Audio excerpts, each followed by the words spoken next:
अस्सलाम वालेकुम मेरी यूट्यूब की फ़ैमिली। उम्मीद है सब आप लोग ठीक होंगे। तो आज हम बना रहे हैं मसाले वाली दाल चने की शिमला मिर्च के साथ। तो आइए रेसिपी को स्टार्ट करते हैं। तो यहाँ पर हमारे पास कुछ सामान है जो इस तरह से है कि 3 प्याज है जिसको मैंने बारीक काट लिया है। उसमें साथ ही 3 हरी बड़ी वाली मिर्च रखी हुई है।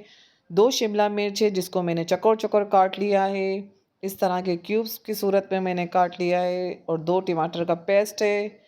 2 टमाटरों का पेस्ट बना लिए। इमली को मैंने भिगो कर रख दी है और इसका गूदा इस्तेमाल करेंगे। 1 टेबल स्पून अदरक लहसुन का पेस्ट है।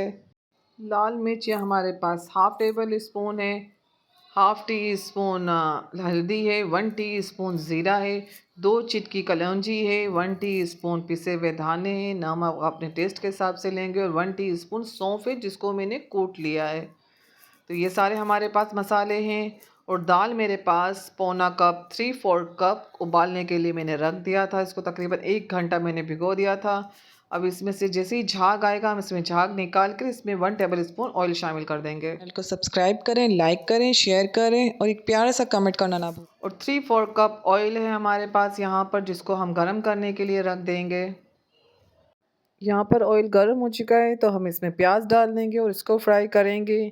ये रेसिपी मेमन फाउंडेशन की रेसिपी है। वहाँ से मेरी बेटी ने सीखी थी तो बनाई थी हमने और ज़बरदस्त हमें ये टेस्ट लगा था। तो कई सालों से हम घर में बना रहे हैं तो आज इसकी रेसिपी शेयर कर रही हूँ आपके साथ।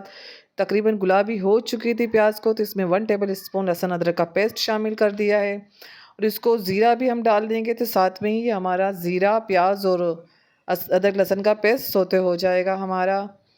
और इसको तकरीबन थोड़ी देर तक करेंगे। अब इसके अंदर मसाले भी शामिल कर दिए और उसकी भी हम अच्छी तरह से भुनाई कर लेंगे।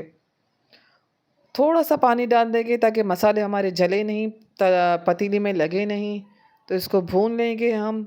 और यहाँ पर अच्छी तरह से भुनाई हो चुकी है हमारी मसालों की। तो इसमें टमाटर का पेस्ट शामिल कर देंगे। आप कटे हुए भी डाल सकते हैं लेकिन मैं टमाटर का पेस्ट जल्दी से हो जाता है तो उसको भुनाई करके मैंने धीमी आंच पर रख दिया है कि प्याज हमारी अच्छी तरह से गल जाए। तो यहाँ पर हम चेक करते हैं तकरीबन 10-15 मिनट के बाद मैंने देखा था। अभी भी थोड़ी सी हमारी भुनाई बाकी रहती है तो इसमें हरी बड़ी वाली मिर्च मैं डाल दूँगी। उसको इस स्टेज पर आ चुका है तो इसमें कट लगाकर हम डाल देंगे। और थोड़ी सी प्याज हमारी और गल जाए तो हम इसकी अच्छी सी और भुनाई करनी है। हमने तकरीब इसको 5 मिनट के लिए और छोड़ देते हैं हम जब तक हमारी दाल भी उबल जाएगी। और यहाँ पर हमारा मसाला अच्छी तरह से भून चुका था और दाल भी उबल चुकी थी। तो इसमें दाल हम पानी के साथ डाल देंगे।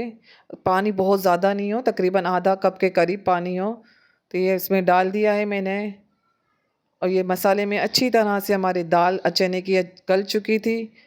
ये मैंने डाल दी है दाल भी और जो उबाल आने का रख दिया। और इमली का पेस्ट इस वक्त मैंने 1 टेबल स्पून डाला है। अगर आप चाहें तो ज़्यादा भी डाल सकते हैं। और शिमला मिर्च शामिल कर दी है। और इसको तकरीबन 4 से 5 मिनट तक हम पकाएंगे कि हमारा थोड़ी सी ग्रेवी भी गाढ़ी बन जाए। तो हम मिलते हैं 5 मिनट के बाद। और ये ऑलमोस्ट हमारा मसाले वाली दाल शिमला मिर्च के साथ डन है। तो आइए डिश आउट करते हैं। खाइए, बनाइए और अपनी दुआओं में याद रखिएगा। अल्लाह हाफ़िज़।